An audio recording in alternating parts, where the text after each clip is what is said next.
tonight. My name is Shane Kay. I'm the high school principal. At this time, I would like to introduce, we have Mr. Rico Lopez, high school junior, and he's coming to dedicate and say a prayer for tonight's event. So, Rico. Please stand for tonight's prayer. Let us bow our heads. Dear Lord, Heavenly Father, I thank you for bringing all of us here together safely. I pray that we come as one community and that we always lean on you for every decision we make. I pray that we listen to everyone's voices with open hearts and open minds, and that you, Lord, grant us the wisdom to help us not to judge others based on their beliefs we have on tonight's subject. We all want what's best for East Central ISD, even if we take different stances on tonight's topic. With God's guidance, we all come to a common ground, and that is to keep the kids of East Central safe. God, lay your hand on this event, and may you please bless everyone here tonight. In your name we pray, amen. You may be seated. Thank you.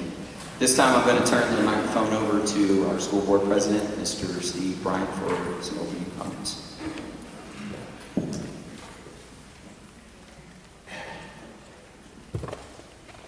Thank you, Mr. Kay. I appreciate that.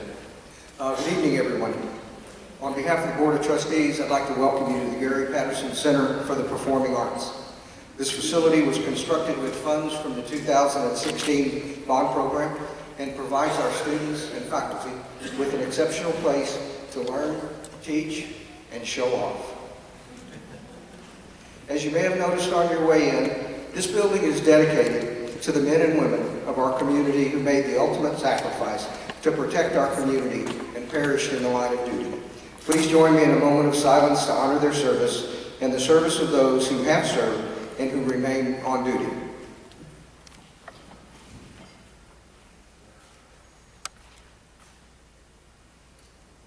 I'd also ask that you refrain from wearing hats or caps in respect to the fallen. This is a memorial center to them. If there are any members of our local first responders or the military with us tonight, I'd ask that you stand and let us honor your service.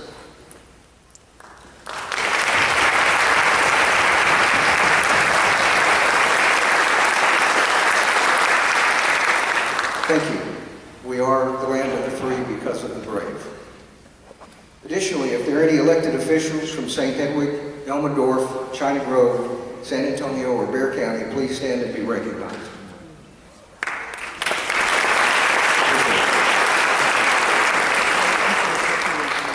Tonight, we gather as a community, friends and neighbors, to learn more from a panel of experts about school security. The administration and board have been implementing additional security measures for a number of years, hiring additional staff, hardening facilities, conducting focus drills, and increasing the visibility into the safety of our students and staff. While these measures help increase our awareness and be better prepared, we must also continue to explore all options with respect to the physical safety of those individuals who are in our facilities on a daily basis. In a few moments, Mr. Rivard will go over the format for the evening, but please remember that we're here this evening to gain insight from which we can make an informed, data-driven decision. And that as we leave, we're still part of the East Central community, friends and neighbors. Thank you for joining us this evening. And now I'd like to have our Superintendent of Schools, Mr. Roland Toscano, make a few comments. I'd like to echo the welcome to the community who were able to make it tonight. This is a very, very serious topic of discussion for all of us. I've spent my entire life here as a student and as a professional and as a parent, and like many of you would never have imagined that we would ever find ourselves at a time when we have to talk about school safety in the ways that we've had to talk about it in recent years. In my 23-year career here, we went from not having police officers on campus, not having security cameras, not having central access points to every campus, perimeter fencing, Raptor, visitor protocols, to that being the norm. In addition to that, we've expanded our police force. We have officers on every campus. I can remember being a young administrator in this district and directing Chief Dranowski to never park a squad car in front of a school, because that's going to make people think there's something going on and that it's unsafe. The reality today is people demand presence and visibility of law enforcement to ensure that our children feel safe, because the impact on learning and teaching when folks do not feel safe is extremely detrimental. Given all of that, we find ourselves at a time when the kind of violence that we're seeing in public places, to include schools, has hit close to home. And for the better part of the last decade, we've had incidences that have raised our awareness to the degree that we've done many of the things to improve our safety management programs in all of our schools across the state and nation. But last November, when the incident that we all experienced so close to home in Sutherland Springs occurred, followed shortly thereafter by the incident in Parkland, Florida, and then ending the year in May with the incident in Santa Fe, Texas, the board and staff realized that, you know, it's time to really take a deep dive look at the safety management program that we have available in our district. And are we doing all that we can do? We also know that during that same time period, the President of the United States made some recommendations and urged communities across the nation to consider things to include the possibility of even arming staff. Our own governor of Texas made the same recommendations in February, and as well as many others. The board and staff overlaid the governor's recommendations and conducted an audit, if you will, of all of the things that we have in the district. And I want to kind of comment on a few of those things, because we realize that we have a lot of significant safety management protocols in place, and we feel like our schools are extremely safe. And we'd like to think that things like that have happened in other communities, to include Sutherland Springs, would never happen here. Regardless of where your children go to school here in the district, you'll notice that there's perimeter fencing around all of our schools, particularly our elementary schools. And that to visit any of those schools, you got to go to one entry point. We have high security key systems that can't be duplicated with automated door locks to keep all of our perimeter locks closed. So that's a secondary perimeter access point. We've also begun to harden all of our entry points to ensure that there's bulletproof glazing and that there couldn't be easy access, or at least it would be delayed in an unthinkable situation. In addition to that, we have a camera program that we've had for almost a decade. Every single school and every single building, interior and exterior, very strategically placed, are security cameras that record data for up to 7 days, and that's been a coordinated effort, like all of our safety management protocols has been, with our law enforcement agency and our coordinated effort with all of our emergency responders in the community and the law enforcement agencies that we partner with. We've also added school safety monitors at our secondary schools.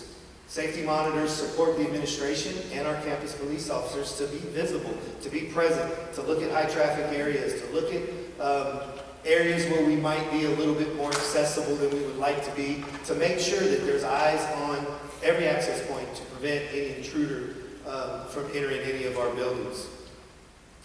Additionally, this past year, we approved additional police officers. I won't get into school finance, but we were able to do that with $9,000 less in our operating budget due to the funding formulas in the state of Texas and the gradual defunding of public schools. We did that so that we could place an officer or officers at every single school in our school district. I don't know of any other school district that's made that level of commitment. In addition to that, we know that the real solution to the violence that we're seeing across the nation, quite frankly, is early and sustained mental health and social and emotional support and counseling. And that schools need to do that better than they've ever done before. Our core business is not social and emotional. It's not mental health. The reality is today it needs to be part of our core business. And we've adopted some programs and institutionalized some programs in the district that are very rare in any school district in the area, state, or nation.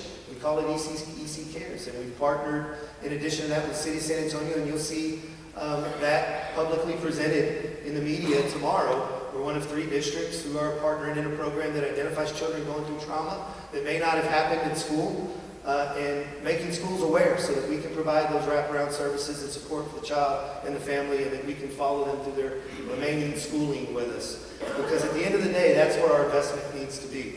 We've also ensured that our counselors here in East Central ISD, they counsel kids. They're not doing things that pull them away from their primary job responsibility. And again, with the same limited budget this year, we were able to add some program facilitators, which removes some of the duties from counselors that are not the core business of counselors. And we can do that here. We've committed to doing that here in Central ISD. In addition to that, we've assigned a licensed specialist in school psychology to every single school. Again, I don't know of any other school district in the land that's made that investment. I say all that to say that this is a very conscientious community. And it's a very committed school board, and has been for decades, to ensure that our staff and our children, the people that we care about most, are as safe as they can possibly be. So given all of that, and given that we have a law enforcement agency with highly coordinated emergency response protocols and partners that ensures what we believe to be the most responsive capability in a crisis, we feel like within a few minutes we can be at any school or any building anywhere in our 280 square mile footprint. And some would say, well, why on earth then would you be talking about possibly arming staff, regardless of the criteria or the circumstances that would be required in order for that to be approved, right? Like, why would you do that? Those kind of programs are for communities that don't have a police department. They're for communities that don't have good response times. And then we start to read information about what happens in these events and how quickly they happen, and the amount of loss of life in a short time period, and that when you see an active shooter situation in a school, the average start to finish is less than 5 minutes. So if we had a response time of 2 to 4 minutes, which we think is phenomenal, it could be over. And so the question becomes, is there anything that we need to consider if everything failed? If everything failed and an active shooter were to enter our children's schools, and we did not have the ability to respond within 2, 3, or 4 minutes, what options do we have available other than locking down and being quiet? And so we've done some things. We've incorporated an advanced active shooter response lockdown protocol. It's called ALICE. And so we don't just turn off the lights, get in a corner and hide. We try to evacuate and get away from it. We try to lock the door and hide, barricade it. And we fight if we have to. Because laying there and waiting for it to come to you is proven to not be effective. Right? And so I say all that to say that what the board has been discussing since last February, in addition to everything that we believe to be right with our total safety management program, is, are there other options that include some form of arming some staff under certain conditions, coordinated with law enforcement and emergency responders, very strategic, with a lot of requirements? Could that possibly give us an opportunity to mitigate loss of life in an unthinkable situation? Knowing that it's not a matter anymore of will it ever happen in ECISD, but we have to prepare ourselves for when it happens. And that doesn't feel comfortable, and that doesn't make it right, but it's our current reality. So with all that being said, we hope to continue the conversation we've been having in the community. We've heard from over 1,300 folks in the community, and some maybe from surrounding communities, in a survey. A lot of great comments, giving us a good insight as to why you should never consider this, and some good insight about why you probably should. That information has been provided for our moderator tonight. It's been publicly shared. It's a polarizing topic. In any community, you're going to find that in most cases, it's staff themselves, it's parent organizations, it's school psychologists that say this ain't the right path to go down. It's not going to have the intended effect. And so in our own community, it's polarizing. You see a slightly greater percentage of teachers that are in favor than not. Slightly. You see a community that's about a 50-50 split. Just as passionately saying we should do this to protect our children to the extent possible, and then to the extent possible, don't ever consider this with as much passion and energy behind their arguments. And quite frankly, you can find evidence and research that says you should, and you can find evidence and research that says you shouldn't. And they're right. And so tonight, what we want to do is have a conversation moderated by Rob Rivard. We've got some folks here who have a broad range of perspectives, some of which may be similar to each of our own. But we just want to hear further discussion around safety in general. And more pointedly, the topic about the consideration of arming staff in addition to law enforcement. And what that might look like and whether or not that should even be considered and why or why not. It's not a debate tonight. We just want to have dialogue. We want to have civil discourse, right? We can agree without being disagreeable. But we should all be heard.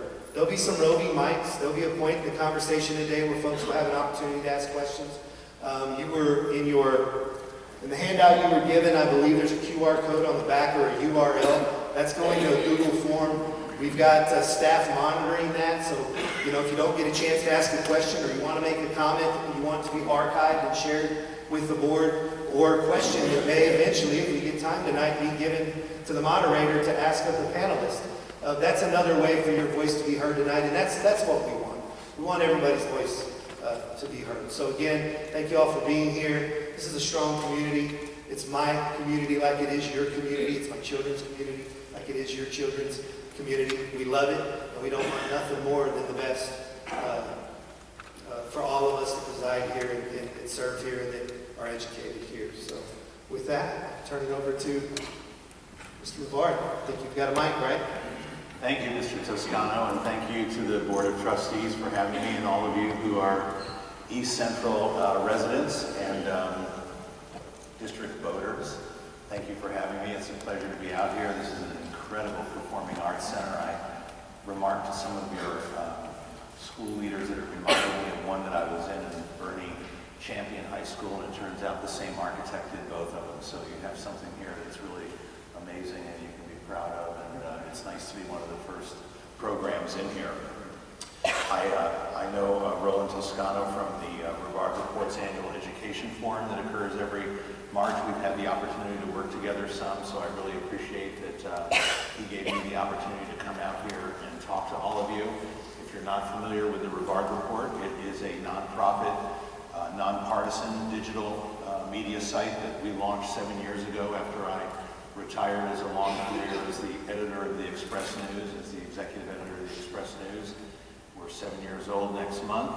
We're member supported, which means we count on people like you to keep us in business. We do a lot of civic engagement events. We're out in the community a lot on very important topics, and we do a lot of education and school coverage. And my colleague, Emily Donaldson, who covers education full-time for us, is here with us tonight. Emily, you can just wave your hand. You guys can lobby her all you want before, during, or after the event.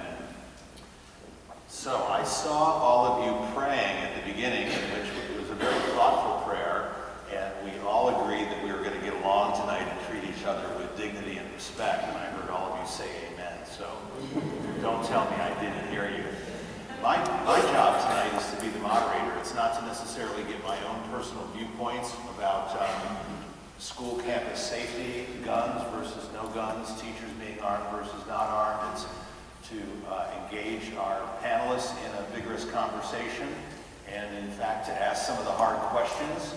And if I don't ask all the hard questions, I have confidence that those of you out there will help me. I will ask you not to speechify. We'll have two people with roving microphones. I'll ask you at some point how many of you are going to ask questions. And if I just see a few hands, I'm going to wait until the end of the program. If I see lots of hands, I don't want you to leave frustrated tonight. I'm going to bring you into the conversation much earlier. But again, I hope what you're doing when you stand up is you ask a question, and if you so choose, direct it to a specific panelist or just the panel, and not make a lot of long remarks that frankly take away time from your fellow citizens and from our panelists. It seems evident to me that your district, your school leaders, and I don't envy school leaders here or anywhere, because they are expected to keep your children, our children, safe and sound at the same time that they educate them. And we are facing a terrible moment, I think, socially in our country over what to do about active shooters. We go all the way back to the University of Texas bell tower shooting in 1966. There's been 160 mass shootings with more than 1,100 victims, but by and large, the majority of the incidents we're talking about have occurred much more recently than that. And of course, East Central, which is the most rural of the 19 school districts in Bexar County, which means your campuses are the most spread out and the hardest, frankly, to handle from a law enforcement point of view. You're also the closest to Sutherland Springs, I believe, down the road south from here. And so I know this weighs on your mind, and I know we have people that are strongly opposed to teachers being armed, and we have people in the audience that are probably strongly in favor of it, and many of you that are on the fence in between. And my goal is that you leave tonight very happy that you came, really appreciative that you came, appreciative of the panelists, and feeling like maybe your own thinking on the matter has broadened, and that you're starting to see why your neighbor feels differently than you. So here's how we're going to do it. I'm going to introduce each of the panelists very briefly. You have a little bit of their biographical information in your pamphlet. I'm going to then invite them one by one to take 3 to 5 minutes just to talk about the topic. This is a topic that communities across the country are all wrestling with. We've had mass shootings in discotheques, in churches, in cinemas, in school districts, but we're here mostly to talk about protecting school children in our school campuses tonight. And after they take a few minutes, that'll give you the opportunity to kind of know what their orientation is toward this, what their position is on it. I'll then engage them in more of a conversation. It's not going to be a stiff, formal Q&A. I really want it to be conversational among the panelists. And again, I'm going to ask you, how many of you are going to engage us in the conversation? If I see a lot of hands, I'll start earlier. But we're just a few minutes behind where we agreed to start, and we're going to finish somewhere between 7:15 and 7:30. So with that, let me introduce our panelists. The first gentleman to my left is Rod Ellis. He's a chief of police in Georgia at a Georgia school district, but he's also a consultant for a company called Safe Havens International. They consult with school districts, and in fact, Mr. Ellis, Chief Ellis, has been hired by the East Central District as a paid consultant, so I want you to know his role here is as a paid consultant. We just didn't reach out to some community in Georgia to find somebody that wanted to come to East Central and spend the evening with us on the same night that Alabama and Clemson are playing for the national championship. But Chief Ellis is here because he is working with your district. Next to Chief Ellis is Mary Beth Fisk. She's the Executive Director of the Ecumenical Center, which should be plural because I think there's 21 different campuses for the Ecumenical Center throughout South Texas. Mary Beth, we've had the chance to work together before, but she's a longtime resident of your community here in the East Central School District. Next to Mary Beth is Laura Ayton. Many of you may know Laura. She's an author and a retired teacher from East Central School District. I had a chance to meet her daughter earlier, who's also a teacher here in the district. She's a longtime resident of East Central. Laura, thank you for being with us. And finally, we have David Colbath here. David's a public speaker, a Christian speaker, and I think most importantly for our conversation today, David, we're very happy to say that you're a survivor of the Sutherland Springs church shooting. And I know you have a very compelling, emotional story. We want you to share some of that with us, but we can't tell you how happy we are to see you here in good health and mobile, and ambulatory, and on your own. Thank you for joining us. So let's welcome our panelists. Give them a hand.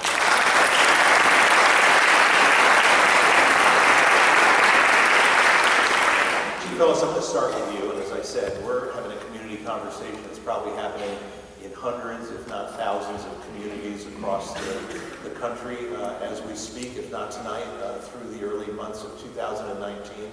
We're one of 1,200 school districts in Texas. I said earlier that I thought about 200 of them had their own police forces, and Chief Ellis immediately corrected me and said, no, 198. So I know he knows his work. Talk to us a little bit about your work and what you're doing at East Central and your larger perspective. Thank you, Bob. I'd like to thank you guys for having me here in your community.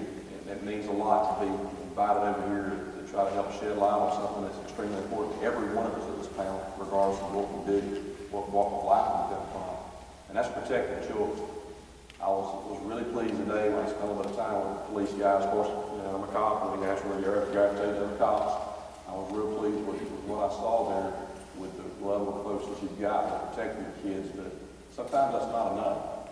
Sometimes those set of eyes are not enough. The neat thing about being able to come out here and talk to you guys is I don't need an interpreter, so at any point in time anybody needs an interpreter with my southernese, just to let me know. I go to a northern state, sometimes folks can't really understand it, but I think you guys can really get what we've got to say. We've got your accent down. Are we hearing him loud enough in the back? Yes? Okay, great. Go ahead. Okay. The chances of an active shooter statistically are about is almost the same as being struck by lightning until you're the one that's struck by that lightning. I was really blessed to meet David tonight. I was listening to his story. But it's a huge responsibility when you start carrying firearms around children. I'm fortunate. I've got a staff of 26 trained police officers, and that's what we do. And there was a lot of wailing and gnashing of teeth to be able to have an officer in every single one of those schools. So when I was asked the other day if I was pro or con, there's got to be some really strong stipulations there, and I'll expand upon those a little later on what those are to our Army folks here. Good, thank you so much. Mary Beth, please. Thank you. Well, I think it's a very crazy world that we live in today. I think we can all agree upon that. So we have need for these types of conversations. Another thing I think that we can all agree is we want to have a safe place for our children to go to school and be educated. That's universal. So today is a different day and a different time than when I was a high school senior at East Central nearly 4 decades ago. Unfortunately, in many cases, it's a more destructive world than it once was. We can certainly go back in history and identify what those things that have influenced those changes are. But the reality is we have what we have today, and we have to work towards a brighter future for our kids and their children and the many generations yet to come. When we talk about safety in our kids and safety in schools, the emotions run high. It's truly not a time to be divisive, but as we're doing tonight, coming together and having a conversation where we can talk about our concerns, where we can talk about our concerns, whatever side of the issue you're on. It's important to have more education and information. I think we'll have an opportunity to talk a little bit more about that. Some of those early warning signs that we need to be looking for, and something that we've certainly seen in post-review of some of these very tragic events that have occurred. I mentioned earlier, I'm an alumni. I'm a parent, proud parent of 3 East Central students that have gone through this school here, and I'm very proud that they were able to be educated in the same district. I work as a servant in the community. I have an opportunity to work with leadership here in the district as well as a volunteer. In my professional life, I work with an organization that focuses largely on mental health and on responsibility in educating those that may be providing care or identifying a need on what must be best. Over the course, since November the 5th of 2017, that day that David remembers very well, the Ecumenical Center, and I was on site within an hour of that shooting at First Baptist Church of Silver Springs. Since that time, we've been called in to consult with many other tragedies that have occurred over the course of the last several months within our country. The first to follow was Parkland. The next, of course, as mentioned earlier by Mr. Toscano, was Santa Fe. We're in an active consultation role from them for aftercare. But what I know we're here to talk about tonight is not how do we care for people who've experienced a traumatic event, but how can we reduce or limit that exposure and the need for that type of care. And I believe we can all agree upon that. So I bring tonight the experience of working in those recovery situations with looking at ways in which we can look and identify for those individuals that may have a propensity for being involved or having a propensity for moving in this direction of being a perpetrator. So with that, I will limit my remarks. You guys are remarkably disciplined. I gave them 3 to 5 minutes and they've each taken 2. So Laura, that's the standard.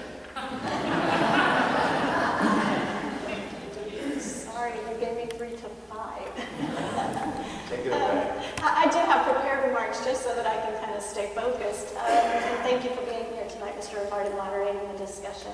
And as he said, I'm a public school educator here in Texas for 31 years. My first 5 years were in Southwest Houston in the early 90s with a lot of gang activity. In my first 5 years of teaching, I lost 5 students to gun violence.